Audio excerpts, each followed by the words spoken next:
my friend, and welcome back. My name is Hannah, and today I'm going to be collaborating in the new makeup release, or new makeup releases the tag. I believe this is a collaboration effort with Samantha March and Angelica Angie. Sorry, I'm so sorry, Angie. Please, let's still be friends. I say it's a collab between the two of them because they were the first to release this video, but it's like a tradition that they do on their channel, and I know both of them opened the door to the rest of the beauty community, the beauty space. So I'm participating in the collab, right? Yeah, we don't have to pick the fine details. Anything that I'm wearing on my face today, I do have linked down below. I'll have their videos linked down below. Basically anything that you could potentially need or want from me, I have in the links. I'm such a small channel that none of my links are affiliated. I just put them through a website that makes the link shorter so I can fit all the information that you could potentially need down below. So if you were ever curious or wanted to know what lip product or whatever I'm wearing, it's there. With my social medias, if you wanted to follow, you don't have to.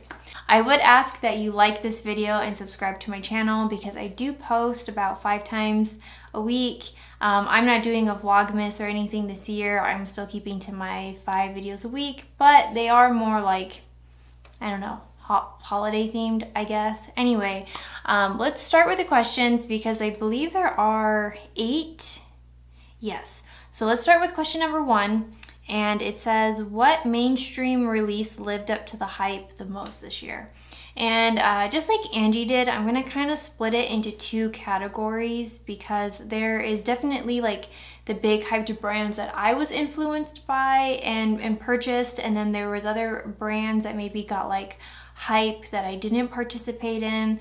And I mean, if you've been watching my channel for a while, or at least saw any of my earlier videos, I buy the things that I like, that I want to use, and even though there's a lot of hype behind something, if it's not something that I'm personally interested in, I can admire it from afar. It doesn't bother me. So I think there's 2 categories of that. So the first one I'm going to mention is Natasha Denona. I was able to get my hands on the Love palette and the Retro palette this year. I know the Love palette came out last spring season, but they had it on a sale this year, so of course I picked it up. And because I loved that palette so much, when she released the Retro palette for the holidays, I don't think it's a holiday release, but we'll get into that later. I really loved it, and I love both palettes. I think one is more just taps into my love of like pinks and purples and like bright colors, and the other one is more of like my 90s model kind of aesthetic that I like to go for. And the formula is so wonderful. Like, look, I know that those palettes are expensive, and I don't know if I could buy the like $100-something palettes. Like, that's definitely out of my price range, but sometimes I feel bold and I even click on it and look at it on the Sephora website. I just think you're getting your money's worth from this palette. So if it was something that caught your eye and you just needed to save money in order to have that in your collection, I don't think it would be a waste of time, a waste of money, because the formula is absolutely wonderful and beautiful, and I really couldn't suggest it enough. Another brand that I think kind of like took off, I'm trying to not like repeat some of the answers that I've heard other content creators make. I think there is definitely like a theme of the year, so I think that's going to be kind of hard, especially when we're all talking about the same products. But I think another one would be Huda Beauty, because I've seen tons and tons of videos across the board of Huda's releases, whether it be her smaller like little palettes or her larger ones. I know that the Rose Quartz one is doing really well right now. A lot of people are loving it. The Wild, was it called the Wild Obsessions? I just know that they were after different animals. And even the the downside to those thoughts and opinions of those palettes, it always seemed like it was just like a personal preference, not so much like the actual performance of the quality of the product. So like with, I think there's like a leopard one. I remember someone saying that like the yellow just wasn't as pigmented as they would like, but it was still a very beautiful shadow. Things like that. So I think those are the two brands right now that are super like, they're dropping and releasing things that the people are interested in, and they're not bad. Like they're really good, and there's a reason why people are drawn to them and they really, really like them. Oh, I also wanted to put in here because like, I don't know. I don't know if it's an indie brand, but I'm going to put it in this category because you can buy them at Ulta, but I just also wanted to mention BH Cosmetics. They've like, I don't know, I think they had a while where like people were not interested in them and didn't want to buy their products because the formula was lacking, but then they did something. They shifted something into a different gear, and now the formulas are absolutely wonderful. I don't think the ice cream scoop collection came out this year. Did it come out last year? I can't remember, but once those things like got to the market, like the brand just like took off. So then they re-released the travel palettes that have been super popular. A lot of people have been loving the birthstone palette releases. I love the opal one personally, but like there are people who love like all 12 of them. There are people who have like their specific ones. Like I don't think there's a bad one in that collection. And they had a few other things that they released this year that like people really, really liked, that I saw a lot of videos on.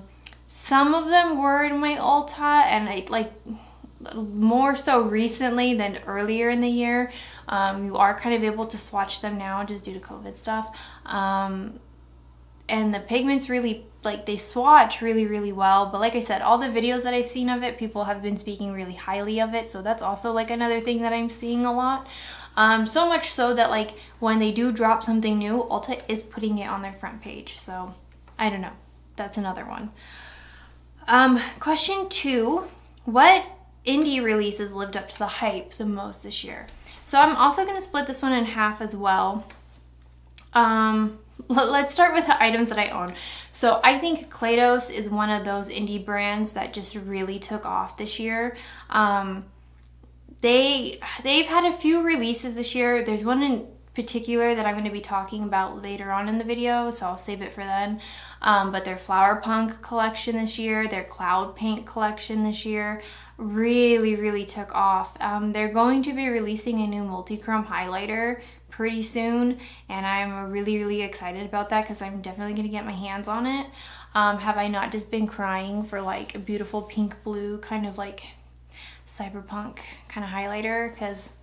And I already love my Prophecy highlighter, so let's not even go there. But I think their brand is really, really fun. And like I was shopping from them like when they had the mink lashes.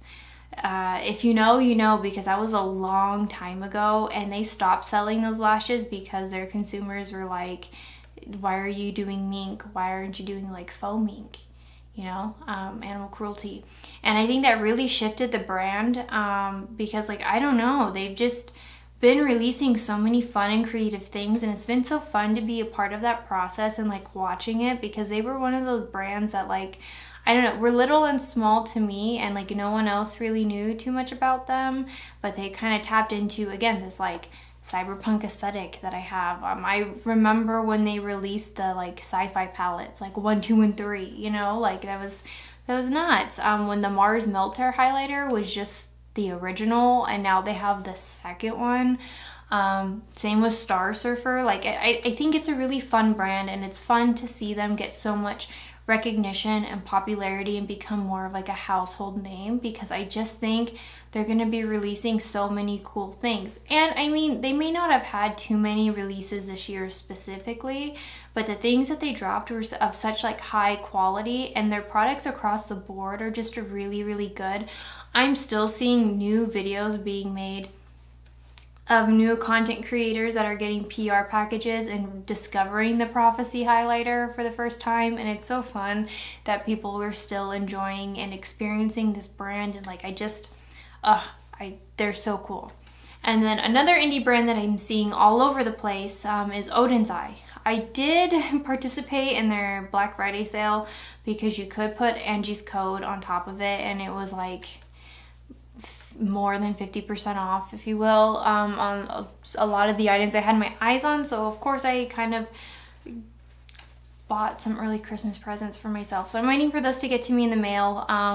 But they're a brand that I've known from Angie, because they're an indie brand from her homeland, and she's always been talking about them. So every time they made a new release or had a new product, or I was interested in their new drop, I knew Angie had a video on them.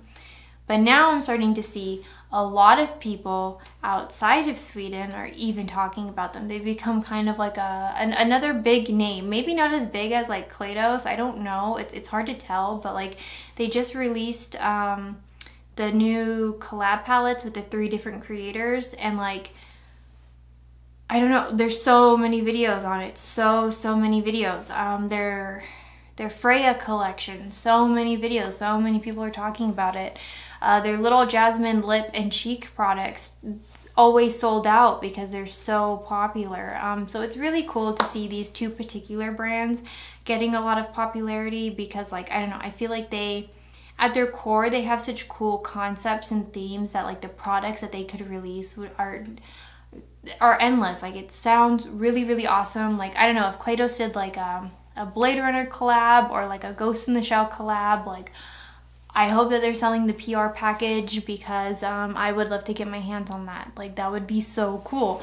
And then, I don't know, with Odin's Eye, they do a lot of like Swedish mythology, so like the door's wide open for that as well. And I don't know if you've ever played like The Witcher, like Skellig stuff would be so fun to see in their palettes. Oh my gosh, what if Odin's Eye did a Witcher collab? They could, because the new Witcher season is coming out. Like, look, Geralt is never not relevant. That would be so fun. I don't know. I just think these are 2 brands that like tap into 2 very different parts of my own personal interests, and it's fun to see them like take off. Question number 3. What release did not live up to the hype?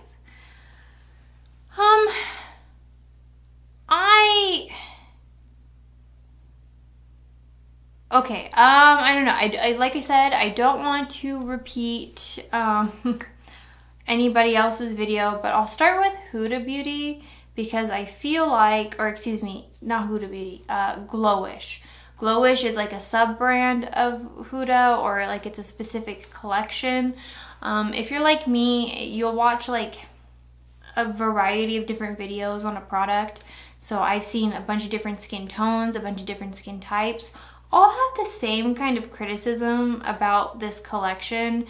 And I was interested when I saw the photos, because the packaging looks really interesting, and the like, I don't know, just like the concept of the product seemed really, really interesting. And then when you see it in action, it's just really disappointing.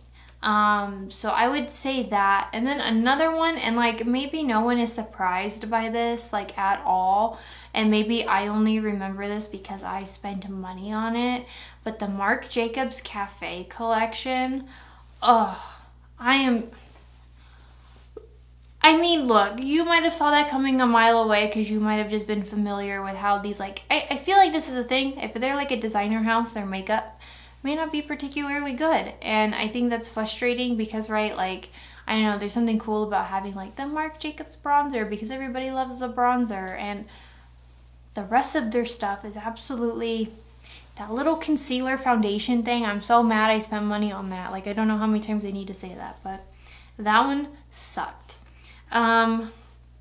Question 4, what was the biggest curveball?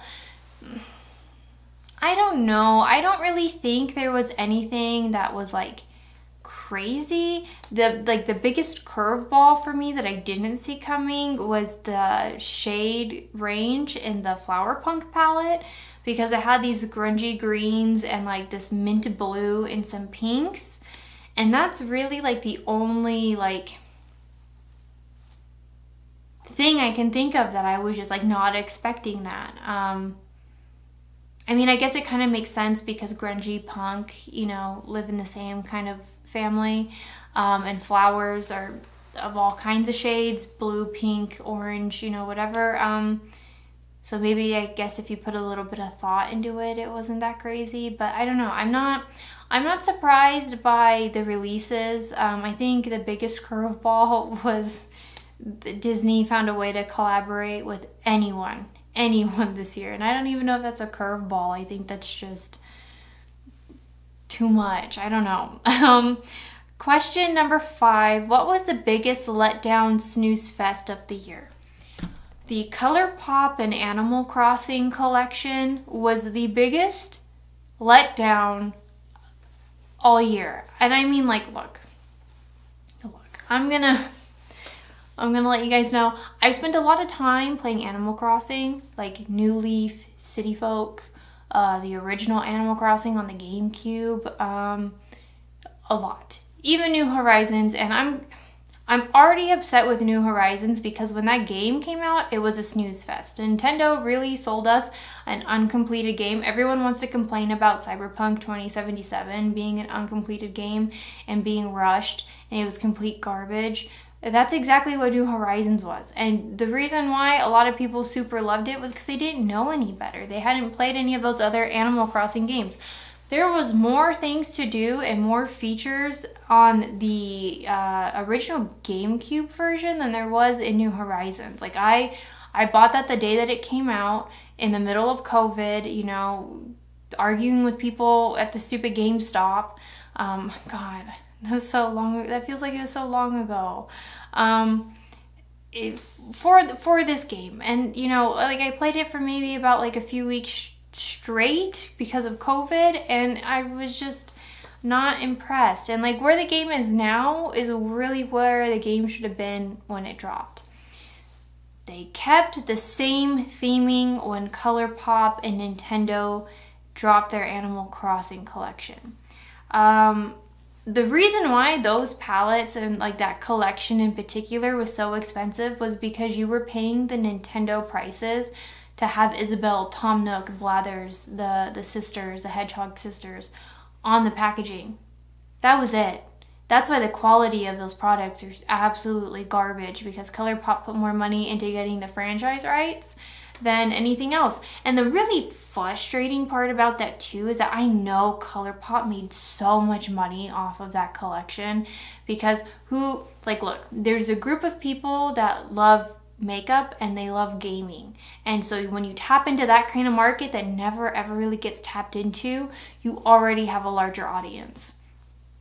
And then you have people who were locked in a pandemic, you know, playing a new game, and they're like, wow, this is a franchise that I can really get behind because it's not like the 100th Disney collection in the month, you know what I mean?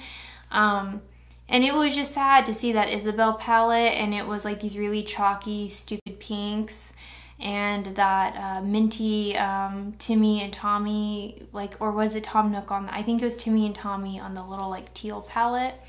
And just like, it just wasn't good at all, and I'm very disappointed in that. I'm so sad that that was so lame, because it could have been so cool. It really, really could have. And I don't know, I guess I'm not surprised, because Nintendo really just, like, look, they did what's the new Metroid name called? They released that on the Switch for $60. So, I don't know, you tell me, but I'm let down. Okay, and question number 6, what is the best holiday release of this year?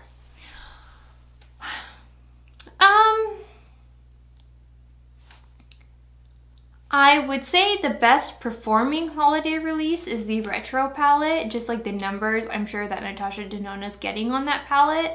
Is it actually like a holiday themed palette? No, but everyone's kind of been noticing that the holiday trends this year, the only holiday trend that's really like taken off this year was Halloween. For some reason, Halloween was really, really popular this year. Because the other holiday palette I would suggest is the Haunted Europe palette by Nomad Cosmetics. It came out for Halloween, but it isn't limited edition. It is a part of their permanent collection, and it is just inspired by Haunted Europe. But I don't know, so I would say those two as far as like one that like performed really well, and then one that met, you know, knew the assignment of like being a holiday release. Otherwise, I think the other ones that like I didn't purchase that I saw a lot of videos on were the ColourPop, and what are the witches called? I can't think of them. Not Bewitched. That's Genie. I do this every single time. It's the three witches. Why am I drawing a blank? Not Black Cauldron. You know what I'm talking about. I'll have a picture here somewhere. Hopefully next year they release a Halloween Town palette, and the palette has a big old pumpkin on the front. I called it. I really called it. If they don't do a Halloween Town palette next year, I'm highly, highly disappointed. Question number 7. What was the best collab of 2020? And I'm just... Look. Well, should it say 2021 or does it mean 2020? What year are we in? Was this talking about last year? Have I been giving the wrong answers? Angie, Angie, you're confusing me. I think this came out in 2021, but I'm gonna say the Cyberpunk palette. Oh my god, excuse me, Angie. This is the Club Nebula palette.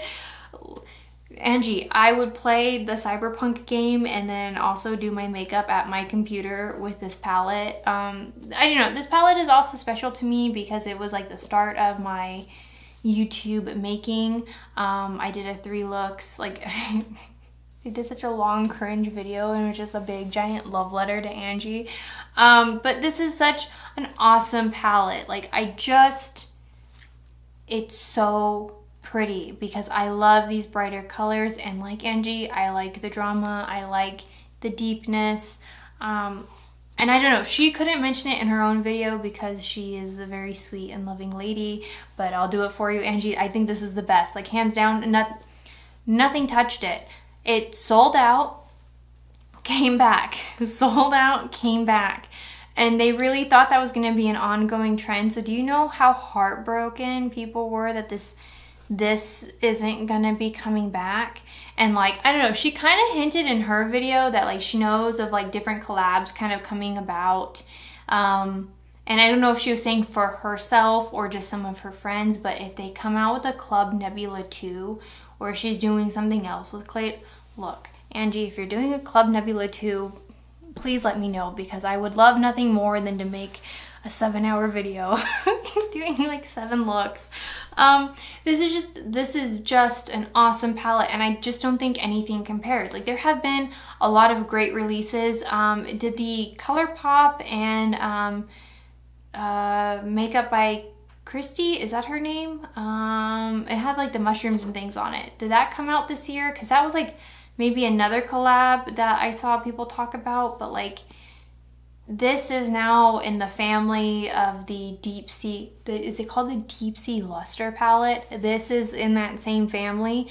I try not to use this one on camera too much because I've had people like message me on Instagram like asking if they could buy my palette off me and offering me disgusting amounts of money for it, but like, I love it. I love it. I like, this was even the first item that I was like on the clock ready to, I had my alarm set for like 11:50 because the palette was dropping at like 12 or something like that.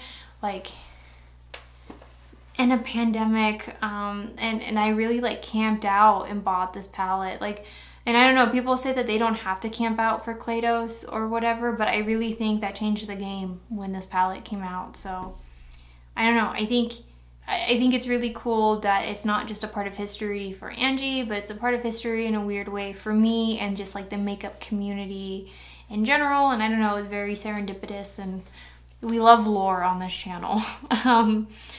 So the final question is, what are your predictions for releases during next year?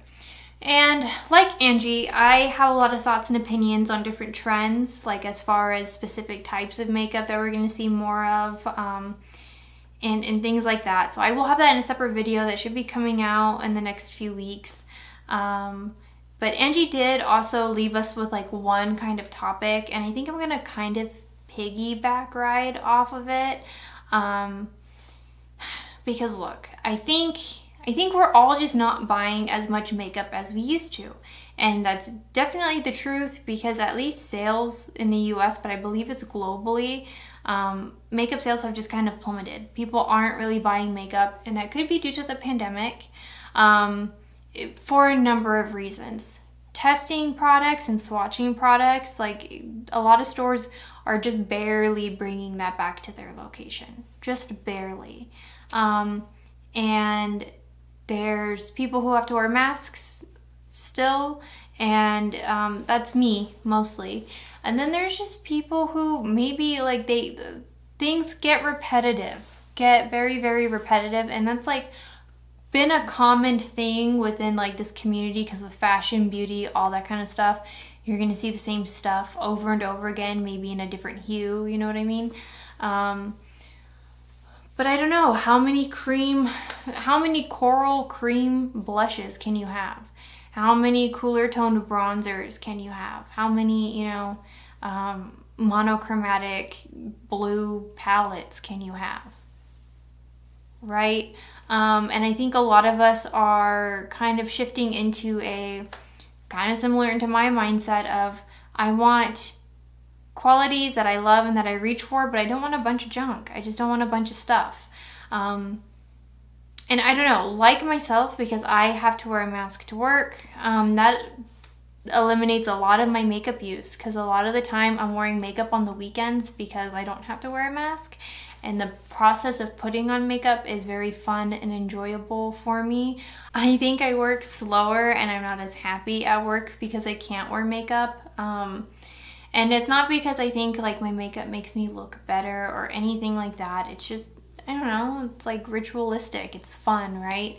And so because I wear the mask, I don't wear foundation, I don't wear bronzer, I don't wear highlighter, I don't wear my lip liner, I don't wear my lipstick. That's already 5 items like out of that category. And like maybe I'll do my brows and maybe I'll wear mascara, because I'm not gonna do an eyeshadow look and then not do the rest of my makeup. Like, if I'm gonna do my makeup, I'm gonna do my makeup. So I don't know, like I just think right now we're at a point where people don't want to buy things, but companies aren't really releasing a lot either. Just again, piggybacking off of Angie's topic, where she was saying that she's seeing brands release less in their collections, and I don't know, I see it, but I also think it's because the price of things is getting expensive. I'll save it for my video, because again, I can spend like another 30 minutes on this topic. And so I think that's it for this video. I have a lot of fun things planned for the next few weeks. I'm gonna do my best of 2021, the worst of 2021, and my predictions will be coming out. And so I don't know, if you want to see those videos in the future, again, just make sure that you're subscribed so you don't miss out. Don't forget to check out Sam and Angie's video and follow their social medias, because I know they'll shout out other creators that also do their tags and things like that. And I don't know, that's how I always find really fun in different content creators. So I would love to hear your thoughts and opinions down below. What was the most like snoozefest collection for you this year? Or maybe what was like a big brand, be it mainstream or indie, that like really caught your eye? I would love to hear your thoughts and opinions down below, and I will see you in tomorrow's video.